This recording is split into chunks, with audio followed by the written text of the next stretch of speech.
संविधान के आर्टिकल 173 के तहत अपना नॉमिनेशन भरते वक्त किसी भी कैंडिडेट की उम्र 25 वर्ष या उससे ज्यादा होनी चाहिए, कम से कम 25 वर्ष की आयु होनी चाहिए।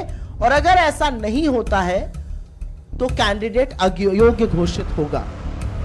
लेकिन इस पूरे कानून की धज्जियां उड़ाने का काम बिहार में बीजेपी में चल रहा है, एक जादू हो रहा है। और जादू के तहत नरेंद्र मोदी और अमित शाह के चहेते सम्राट चौधरी जब मर्जी चाहते हैं 12-15 वर्ष अपनी उम्र बढ़ा लेते हैं, जब मर्जी चाहते हैं अपनी उम्र घटा लेते हैं। सहूलियत के अनुसार उनकी उम्र घट और बढ़ रही है। काश ऐसा वरदान हम सबको प्राप्त होता, लेकिन हमें प्राप्त नहीं है क्योंकि हम लोग महामानव और नॉन बायोलॉजिकल के लोग नहीं है। अगर होते तो शायद हम भी ऐसे ही अपनी उम्र घटाते बढ़ाते रहते। इस बार के चुनावी हलफनामे में उन्होंने अपनी उम्र 56 वर्ष घोषित की है। उनका कहना है कि वो 1968 में पैदा हुए थे। आपसे बस थोड़ा सा फिगर सुनने का अनुरोध करती हूं। इस बार के चुनावी हलफनामे में उनका कहना है कि वो 1968 में 1968 में पैदा हुए थे। इस हिसाब से उनकी जो आयु है वो 56 वर्ष है।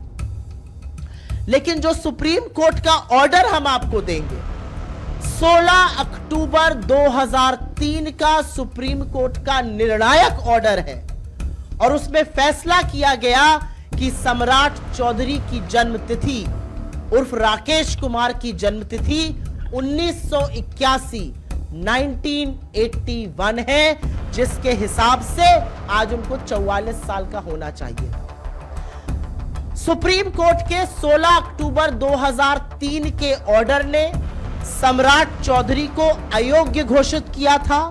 उनके 2000 के परबत्ता से निर्वाचन को रद्द किया गया था और इसी सब के चलते उनको मंत्री पद से भी इस्तीफा देना पड़ा था। आप प्रबुद्ध लोगों को याद होगा 1999 में वो मंत्री बन गए थे, तब वो एमएलसी नहीं थे, एमएलए नहीं थे। 2000 में उन्होंने चुनाव लड़ा परबत्ता से, अपनी उम्र 25 साल से ज्यादा दिखाई। उसके बाद इलेक्शन पिटीशन दायर हुई और 2003 के सुप्रीम कोर्ट के निर्णायक ऑर्डर ने 1981 उनकी डेट ऑफ बर्थ माना, उनका चुनाव रद्द किया, उनको अयोग्य घोषित किया।